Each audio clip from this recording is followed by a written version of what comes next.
आपके अपने चैनल विकास गुरु mathematics analysis में क्लास 9th एनसीईआरटी एक्सरसाइज है 9.4 का क्वेश्चन नंबर हम लोग 5 का क्वेश्चन नंबर 4 डिस्कस करेंगे इस वीडियो में।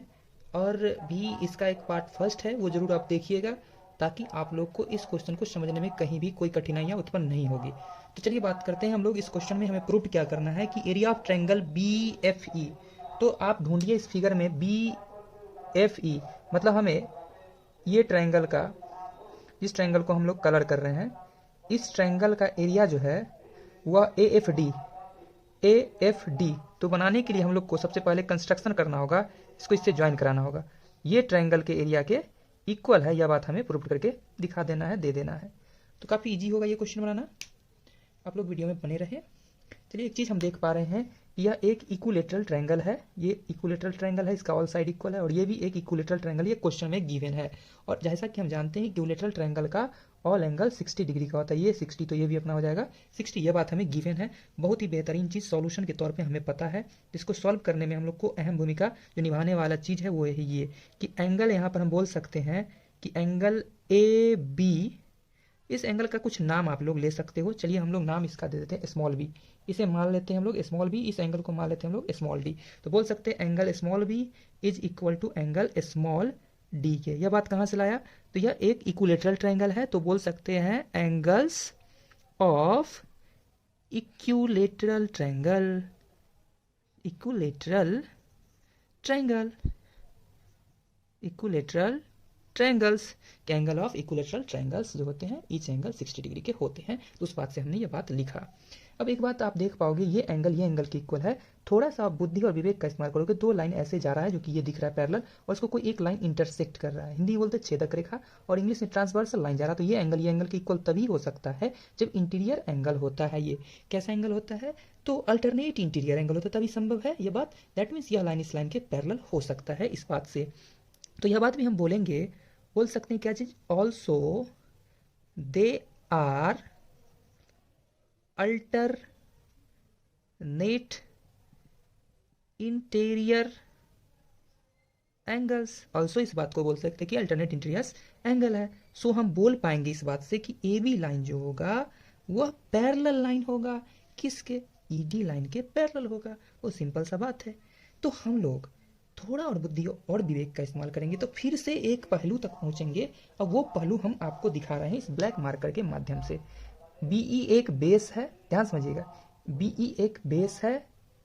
अगर इस बेस को लेकर के ये ट्रायंगल बनाएंगे तो अपना बात कहीं से नहीं बनेगा। तो हम लोग एक बेस लेते हैं, किसको? ED को बेस मान लेते हैं, क्योंकि ED लाइन को बेस मानने के कारण फायदा क्या हो रहा है हमें कि ED और AB जो है दोनों पैरेलल लाइन है, और सेम पैरेलल लाइन और उसके बीच, between the same parallel line and same parallel line के बीच में अगर दो ट्रायंगल बनाया जाता है, तो एक देखिएगा ये पैरेलल और ये लाइन पैरेलल है, इसके बीच में ट्रायंगल एक ये बन रहा है, आप मेरे हाथ पे ध्यान दीजिए, ये ट्रायंगल बन रहा है, और दूसरा अपना ये ट्रायंगल बन रहा है। तो ये दोनों ट्रायंगल का एरिया इक्वल होगा, हमें प्रूफ करना ये ट्रायंगल का ये ट्रायंगल के इक्वल, और ये दोनों ट्रायंगल में ये कॉमन पार्ट आएगा, इसको माइनस जैसे ही करेंगे तो ये ट्रायंगल के इक्वल हो जाएगा। कितना आसान था। तो हम लोग वही काम करते हैं। अब बोलेंगे, सो हम बोल पाएंगे कि area of triangle BED is equal to area of triangle EDA, दोनों आपस में इक्वल होंगे। रीजन क्या लिखेंगे? रीजन में लिखेंगे बोथ, क्या लिखेंगे? बोथ ट्रायंगल, या बोल सकते हैं हम और अच्छे भाषा में लिखते हैं, चलिए लिखते हैं और अच्छे में। हम क्या बोल पाएंगे, चूंकि हम बोल पाएंगे यहाँ पे कि triangle BED and triangle EDA same base ED and between the same parallel line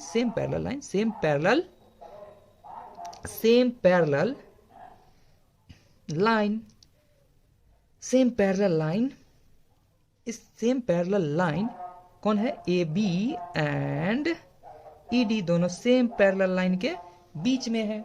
कोई दिक्कत तो नहीं होना चाहिए यहाँ पे, दोनों सेम पैरेलल लाइन के बीच में है। सो बोल पाए कि दोनों ट्रायंगल का एरिया इक्वल होगा। अब हम लोग बोथ साइड, ये जो कॉमन पार्ट है उसको माइनस कर देते हैं, तो बोल देते हैं क्या चीज? इसमें से हम लोग क्या करते हैं, अब कहते हैं हम लोग बात क्या चीज, subtracting area of triangle EFD on both sides, दोनों साइड से माइनस करते हैं तो ये हो जाएगा area of triangle BED minus area of triangle EFD is equal to area of triangle EDA minus area of triangle EFD। ठीक है, तो आप देख पाओगे ये टोटल ट्रायंगल के एरिया में से ये माइनस करेंगे तो ऑटोमेटिक ये आ जाएगा जो प्रूव करना था, तो आ जाएगा एरिया ऑफ ट्रायंगल BFE जो लाना था उस वो इक्वल हो जाएगा ये टोटल ट्रायंगल में से ये माइनस करेंगे तो क्या बन जाएगा AFD, area of triangle AFD। तो जो बात हमें प्रूव करना था वो बात हो जाता है प्रूव। तो उम्मीद करते हैं आप लोग को समझ में आया होगा। देख रहे हैं कि प्रूफ हमें जो करना है area of triangle BFE, area of triangle BFE। तो ढूंढते हैं इस फिगर में, यहाँ है B, अच्छा FE, BFE, अरे वाह क्या बात है, प्रूव करना है BFE, हम लोग बनाए हैं BFE तो बना है BFE, हाँ area of triangle BFE 2 times of area of triangle FED मतलब ये छोटा सा जो ट्रायंगल बन रहा है इस छोटे से 2 ट्रायंगल को मिलाने पे ये ट्रायंगल का एरिया आएगा, ये बात हमें प्रूव करना है। हम लोग ये बात पहले प्रूव किए थे कि ये ट्रायंगल का एरिया बिल्कुल ये ट्रायंगल के एरिया के इक्वल है और इस ट्रायंगल का एरिया हम लोग निकालेंगे हर हाल में। ऐसा इसलिए कर रहे हैं क्योंकि इसमें हम लोग को परपेंडिकुलर हाइट पता है और इस परपेंडिकुलर हाइट के थ्रू हम बहुत कहानी कर सकते हैं। तो सबसे पहले अगर बात करें इस ट्रायंगल में हमें चलना भी होता तो सबसे पहले क्या करना होता, परपेंडिकुलर हाइट निकालना होता। ठीक है, तो यहाँ पर देखिए इस चीज को हमने x माना था, इसको भी हमने x, ये क्योंकि इक्विलेटरल ट्रायंगल है ऑल साइड इक्वल होगा, AD मीडियन है यानी कि यह इस पे परपेंडिकुलर होगा, यानी कि एक राइट एंगल ट्रायंगल बना रहा है ABD। तो हम लोग ABD राइट एंगल ट्रायंगल में चलेंगे, तो हम लोग चलते हैं इन ट्रायंगल ABD। और क्यों चल रहे हैं ABD ट्रायंगल में आप लोग को पता होगा क्योंकि ABD ट्रायंगल का हमें सब कुछ पता, सिर्फ नहीं पता है हाइट। तो हम लोग हाइट तो आराम से कट निकाल लेंगे फाइट करके। ये टोटल लेंथ x है, मीडियन है, मिड पॉइंट है, तो यहाँ से यहाँ तक x/2 होगा। चलिए सब बात पता ही है तो कुछ ज़्यादा दिमाग नहीं लगना है। यहाँ पर जैसे राइट एंगल ट्रायंगल होता है, पाइथागोरस चचा विराजमान होते हैं, तो हम बोलेंगे यहाँ AB² इज इक्वल टू क्या होगा, परपेंडिकुलर स्क्वायर यानी कि AD² प्लस बेस स्क्वायर यानी कि BD²। ठीक है, दिस सिंप्लाइज AB को हमने क्या माना था x² is equal to AD क्या हो जाएगा, वही तो निकालना है AD प्लस BD की जगह पर क्या लिखेंगे x/2 का स्क्वायर। ठीक है, तो यहाँ से जाता है x² is equal to AD² plus x²/2 to जा 4, दिस इम्प्लाइज x² प्लस का इधर है तो minus x²/4 is equal to AD², this implies x LCM लिए 4x² minus x² is equal to AD²। अरे बाप रे बाप मच्छर काटा। तो 4x² में से ये जाएगा तो क्या बचेगा 3x²/4 is equal to AD², this implies AD is equal to square जम करेगा √3x²/4, इसलिए बोल सकते हैं कि AD इज इक्वल टू आ गया है √3/2x। तो हमने निकाला AD का वैल्यू, क्या निकाला √3/2x। अब मन में विचार आया कि AD का क्या रिक्वायरमेंट था जो आपने निकाला, अरे वाह इसका थोड़ी है, बहुत काम है क्योंकि हम लोग को निकालना है इस ट्रायंगल का एरिया। अब इस ट्रायंगल के एरिया से ये ट्रायंगल का एरिया ऑटोमेटिक निकल के आएगा क्योंकि दोनों ट्रायंगल आपस में इक्वल था। अब तो समझ में आया होगा, ठीक है। तो चलिए चलते हैं, अब हम लोग ये ट्रायंगल का एरिया निकालते हैं। अब बात करते हैं हम लोग एरिया ऑफ ट्रायंगल AFD का। AFD तो ट्रायंगल का एरिया होता है हाफ बेस इंटू हाइट, तो बेस इसका क्या हो जाएगा AFD, जबकि इसका हाइट क्या हो जाएगा AD। वाह रे वाह, वाह रे वाह, मज़ा आ गया रे। तो यहाँ से क्या निकल के आ गया 1/2 मल्टीप्लाई FD HD रहेंगे और AD की जगह वैल्यू कितना आ गया था √3/2x, यानी कि आ जाएगा, क्या आएगा, छोड़िए रहने देते हैं, चलिए कर देते हैं √3/4 मल्टीप्लाई FD। तो निकल गया एरिया ऑफ ट्रायंगल इसका, इस ट्रायंगल का एरिया, दैट मीन्स इस ट्रायंगल का एरिया, बिल्कुल सही बात। तो हम बोल सकते हैं हम बोल पाएंगे एरिया ऑफ ट्रायंगल AFD किसके बराबर है, AFD किसके बराबर है, इसके बराबर, और इसी का रिक्वायरमेंट है। तो यहाँ पर पुट कर सकते हैं area of triangle BFE is equal to √3/4 multiply का डी एज इट इज रहने देते हैं, इसे इक्वेशन नंबर 1 मानकर चलते हैं फिलहाल। ठीक है, आगे चलिए फिर शुरू करते हैं। आगे क्या है, हमें निकालना है कौन सा ट्रायंगल का एरिया, छठंकी ट्रायंगल का। तो ये छोटा सा ट्रायंगल का हमें परपेंडिकुलर हाइट नहीं पता है, तो कंस्ट्रक्शन करना पड़ेगा, इसको इससे ज्वाइन कराना पड़ेगा। चलिए एफ को यहाँ पर से थोड़ा देर के लिए ऊपर शिफ्ट कर देते हैं, इसका नाम क्या दे देते हैं हम लोग, जी। क्या नाम देते हैं, जी। मान लीजिए 555 जी। चलिए क्वेश्चन को बना दीजिए जी। तो ये इस पर हम लोग परपेंडिकुलर डाले तो ये अपना 90 डिग्री का एंगल बनाने लगा है, तो लगने दीजिए बनाने। ठीक है तो अब हम चलते हैं, अभी तक आप लोग को कोई दिक्कत नहीं होगा। अब हम लोगों को देखिए यहाँ पे निकालना क्या है, एफ ई डी ट्रायंगल का एरिया। तो एफ यहाँ है, ई यहाँ है और डी यहाँ है, यानी कि ये ट्रायंगल का हमें एरिया निकालना है। तो ट्रायंगल का एरिया होता है हाफ बेस इनटू हाइट, जबकि हमें इस ट्रायंगल का क्या नहीं पता है, हाइट नहीं पता है। तो हाइट के साथ करेंगे फाइट और निकालेंगे। तो जैसे हाइट निकालने के चक्कर में हम लोग एक कंस्ट्रक्शन कर देते हैं और इस पर डाल देते हैं परपेंडिकुलर। आपने देखा था कि यहाँ से यहाँ तक का जो लेंथ था वह था क्या, x/2। टोटल लेंथ x था, हाफ लेंथ x/2 था। तो g से d तक का लेंथ क्या हो जाएगा, x/2 का हाफ, यानी x/4। तो हम बात करते हैं इन ट्रायंगल, अगर बात करते हैं GED में या EGD में, EGD ट्रायंगल में, तो इस ट्रायंगल में आप लोग देखोगे, हमें जगह की कमी है तो हम नहीं लिख रहे हैं, आप देखोगे कि एक इक्विलेटरल ट्रायंगल है और जीई एक मीडियन है, और मीडियन इक्विलेटरल ट्रायंगल पे परपेंडिकुलर होता है, यानी 90 डिग्री एंगल बना रहा है। तो इसके जस्ट सामने वाला होगा हाइपोटेनस, यानी ईडी स्क्वायर हाइपोटेनस होगा। Hypotenuse square is equal to होता है perpendicular square, perpendicular square plus base square, यानी कि जीडी का स्क्वायर। यहाँ पे हमें थोड़ा सतर्कता बरतना है वैल्यू रखने में। ईडी स्क्वायर, तो ईडी लेंथ को देखिएगा, एक इक्विलेटरल ट्रायंगल है, यहाँ से यहाँ तक का लेंथ x/2 है, टोटल लेंथ x है, तो यहाँ से यहाँ तक x/2 है, तो ये भी तो x/2 होगा क्योंकि इक्विलेटरल ट्रायंगल है, तो ये भी x/2 होगा, स्क्वायर है तो square is equal to GE। तो G से E तक का लेंथ का बात किया जाए तो हमें तो निकालना ही है वो, तो निकालना है तो इसके साथ कोई छेड़खानी नहीं, प्लस GD स्क्वायर। तो GD की जगह पर क्या है, ये टोटल लेंथ x/2 है, B से D तक का जो लेंथ है वह x/2 है, तो इसके बीच का लेंथ क्या हो जाएगा, बीच का लेंथ x/2 डिवाइडेड बाई 2, यानी x/4 हो जाएगा। बात समझिए, तो यहाँ पर हो जाएगा x/4 का स्क्वायर। उम्मीद करते समझ में आ गया होगा। यहाँ से यहाँ तक x/2 था, हाफ क्या होगा x/4। This implies x square by 2 2 4 is equal to GE square plus x square by 16। भैयारी भैयारी एक तरफ, ममानी का भाई एक तरफ, is equal to GE square. तो यहाँ से देख पा रहे हैं हम लोग एलसीएम लेने पे आ जा रहा है 16, और यहाँ पर आ जाता है 4x square minus x square is equal to GE square. तो आ जाता है 3x square by 16 is equal to GE square. Therefore हम बोल पाएंगे कि GE is equal to under root 3x square by 16, यानी कि रूट अंडर 3/4x। बाहर वाह, निकल गया GE, निकल गया जी। सो हम बोल पाएंगे एरिया ऑफ ट्रायंगल, जो भी ट्रायंगल का एरिया निकालना है, क्वेश्चन के अकॉर्डिंग निकालना था हमें, FED ट्रायंगल का एरिया। तो क्या होता है हाफ बेस, तो बेस इसका क्या है, यहां से देखिएगा इसका बेस क्या है, उस पर ध्यान देना जरूरी है। इस ट्रायंगल का बेस है FD, F से D तक का लेंथ, FD मल्टीप्लाई हाइट क्या इसका है, GE हाइट होगा, हाइट तो GE ही होगा, है ना, तो GE इसका हाइट होगा। अब हम क्वेश्चन में करेंगे फाइंड, तो 1/2 मल्टीप्लाई FD। तो FD हम लोग ढूंढ लेते हैं, मिल जाएगा FD, F से D तक का कहीं ना कहीं होगा। हम ध्यान से देखिएगा, यहाँ है FD।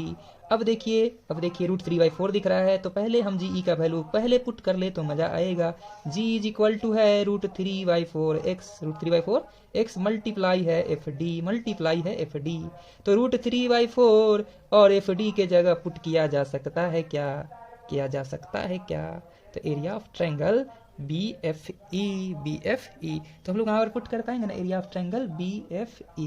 क्या पुट करेंगे, एरिया ऑफ ट्रायंगल BF। अच्छा जी, यहाँ पर हमें x लिखना था, यहाँ तो छूट गया लिखना, कोई बात नहीं, यहाँ बैठा देते x। ठीक है, हो जाता है छोटे छोटे शहरों में, अच्छा ये x ही मान के चलते, बड़ी बड़ी गलतियां नहीं, छोटी छोटी गलतियां हो जाती है।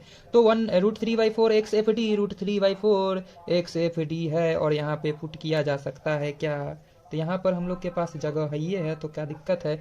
यह बात हमने बोला कहाँ से, फ्रॉम इक्वेशन फर्स्ट। इसे मान लेता हम इक्वेशन सेकेंड और बोल देता from equation first and equation second. अब देखिए यहाँ पर है area of triangle B F E is equal to 1/2। इसके जगह पर क्या लिखेगा लोग, भाई लोग क्या लिखेगा, area of triangle, area of triangle, sorry यहाँ पर क्या है, हो क्या है, F E D 1/2 area of, इसकी जगह पर क्या रिप्लेस करके डाल रहे हैं हम लोग, area of triangle B F E. अब तो अपना जगह खत्म, तो 2 सट्टा में जाएगा, बट्टा था तो अब मिला लो आप, जो हमें प्रूव्ड करना था कि area of triangle B F E is equal to 2 times of area of triangle F E D, जो लाना था वो बात हो जाता है प्रूव। तो उम्मीद, तो देखिए क्वेश्चन नंबर हम लोग 6 डिस्कस करेंगे। तो क्वेश्चन नंबर 6 में जो है हम लोगों को बोला जा रहा है कि proof area of F E D is equal to 1/8 area of A F C. हमें प्रूफ करना है एफ ई डी, जिसको हमने कलर किया है, ये ट्रायंगल का जो एरिया है, ऐसा ऐसा 8 ट्रायंगल को जोड़ा जाएगा तब जाके बनेगा ए एफ सी। ए एफ सी जिसको हम ब्लू से, चलिए थोड़ा दर्शा देते हैं। अरे वाह, ब्लू से दर्शाने के चक्कर में डी ए मिट गया, कोई बात नहीं है, ये ठीक है, ये बात हमें प्रूफ करना है। तो ये चीज़ प्रूफ करने के लिए हमें कुछ रिजल्ट की आवश्यकता पड़ सकती है, जो कि हमने देखा था। तो ये बुक में आपको एक रिजल्ट दिख रहा होगा। फर्स्ट रिजल्ट है area of triangle B D E 1/4 area of triangle A B C. तो ये बात हम लिख लेते हैं, इसकी मदद से हम क्वेश्चन को सॉल्व कर पाएंगे, ठीक है, क्योंकि 8वां पार्ट है तो 4वां पार्ट बड़ा मजा कर देगा। तो हम लोग को गिवन है फर्स्ट प्रूफ से। फर्स्ट प्रूफ हम लोग के पास जो था वह area of b D e जो है वह 1/4 area of a B c है। ए बी सी ट्रायंगल का 1/4 है। अब बी डी ई जो है देखिएगा नीचे है, और हमें पुराना है ये नीचे का ही ये पोर्शन, इसलिए चलिए इसमें चले हम। तो हमें इसको चेंज करने के लिए क्या करना होगा, ध्यान समझिएगा, बहुत ईजी है। ये बी ई डी ट्रायंगल को हम लिख सकते हैं बी ई एफ ट्रायंगल, लिख सकते हैं कि नहीं, बी ई एफ ट्रायंगल, उसमें जोड़ सकते हैं जिसका रिक्वायरमेंट है एफ ई डी, तो पूरा जाएगा वर्का। तो area of triangle F E D पूरा गया, चलिए इज इक्वल टू 1/4 है ना, 1/4 area 1/4 multiply to A B C. A B C को आप क्या बोलोगे, चलिए देखिए बात को समझिए, बातों में बहुत दम है। ये डी एक मिड पॉइंट होगा, मीडियन है, तो ये ए बी सी ट्रायंगल को 2 इक्वल पार्ट में बांटेगा। तो इस पोर्शन को हम बोल पाएंगे कि ऐसा ऐसा 2 ट्रायंगल मिलेगा, ए डी सी 2 ट्रायंगल मिलेगा तो बनेगा ए बी सी। तो 2 times of area of triangle A D C, यही हम कहना चाह रहे थे। ये 2 2 जा 4 कैंसिल हो गया। तो यहाँ से हम देख पा रहे हैं जिसमें बदलाव नहीं चाहिए उसको कुछ नहीं करना, इसका बदलाव नहीं है क्योंकि यही तो लाना है, तो इसको कुछ नहीं करेंगे। बी ई एफ को ढूंढिए कि बी ई एफ के जगह पर हम और क्या लिख सकते हैं, वो चीज़ मजा देगा क्वेश्चन में, बाकी सब सजा देगा। तो हम देखते हैं रिजल्ट नंबर, देखिए क्वेश्चन में देखिएगा, हम दिखाएंगे सब कुछ कि यहाँ पर हम लोग के पास है बी ई एफ, ढूंढिए, इसमें आपको दिखेगा बी ई एफ या B F E 2 times of F E D, और एफ ई डी का ही रिक्वायरमेंट है, तो यहाँ पर लिख सकते हैं 2 times of area of F E D. या रिजल्ट 5 से हमने लाया, जो प्रूफ था हम लोग कर चुके हैं, plus area of F E D. उम्मीद करते हैं यहाँ तक आप लोगों को दिक्कत का सामना नहीं करना पड़ा होगा। तो यहाँ से बच जाता है 1/2 area of triangle A D C. Clear है, तो ये दोनों बन जाता है 3 area of F E D is equal to, इसको नहीं छेड़ना, पहले बोले थे कि जो लाना है वो चीज़ आ गया तो छेड़छाड़ कोई भी नहीं करेंगे। अब यहाँ पर हम लोग को इसका कोई रिक्वायरमेंट नहीं, इसको छेड़ सकते, ए डी सी ढूंढिए, तो ए डी सी। अब देखिए इस ट्रायंगल को हम क्या बोल सकते हैं ना, ये ट्रायंगल माइनस ये ट्रायंगल, तो इसको हम छेड़ सकते हैं, बोलेंगे area of triangle A F C. ये बड़ा सा ट्रायंगल माइनस ये पत्थर का ट्रायंगल, माइनस पत्थर का ट्रायंगल का नाम क्या है, A F D. Doubt clear है यहाँ तक, होना जी चाहिए clear. 3 area of F E D is equal to 1/2 area of AFC multiply area of 1/2 area of AFD। ठीक है, हाँ तो ठीक है, तो अच्छी बात है। देखिए AFC दिखने लगा है तो इसको नहीं छेड़ना, अब इसको छेड़ेंगे हम लोग, ठीक है ना। 3 times of area of FED, इसको तो छेड़ना ही नहीं था। 1/2 एरिया ऑफ AFC, छेड़िएगा तो काट लेगा, तो छेड़ना नहीं है, पहले भी हम बोल चुके ये बात। अब यहाँ पे -1/2 एरिया ऑफ, देखिएगा AFD, ओहो फिर लाना होगा रिजल्ट, हम लिख ही लेते हैं बार बार लिखने से। 4 नंबर रिजल्ट जो है एरिया ऑफ BFE जो है वह इक्वल है एरिया ऑफ AFD के। यह गिवन, ये बात जो है चौथा प्रूव्ड जो करना था, पांचवा में जो प्रूव्ड करना था कि एरिया ऑफ BFE जो है वह इक्वल है टू एरिया ऑफ FED के, जो कि काम देगा। तो यहाँ पर AFD है और AFD किसके इक्वल है, इसके इक्वल है ना। देखिए ना, BEF इसके इक्वल, BF इसके इक्वल, दैट मीन्स दोनों आपस में बराबर है। जैसे राम बराबर है सोहन और मोहन बराबर है, सॉरी, और राम बराबर है अगर मोहन के, तो बोलेंगे ना सोहन और मोहन भी बराबर, तो वही बात है, यहाँ भी वही कॉन्सेप्ट है। तो यहाँ पर हम लिख सकते हैं टू एरिया ऑफ FED, तो 2 से 2 कैंसिल हो गया। अब देखिए FED इधर रिक्वायरमेंट था, उधर रिप्लेस कर इधर डाल देते हैं, तो 3 एरिया ऑफ FED माइनस इधर आया तो plus area of FED is equal to, यहाँ से बच जाता है 1/2 एरिया ऑफ AFC। तो 3 और 1 हो गया 4 area of FED is equal to 1/2 area of AFC। तो यहाँ से आ जाता है area of FED is equal to, divide में चला जाएगा तो 4 का दूनी 8, 1/8 एरिया ऑफ AFC। यह बात ही हमें प्रूव करना था। रिजल्ट मजा आया, और मैं ये जो मजा है हिंदुस्तान के हर व्यक्ति को देना चाहता हूं।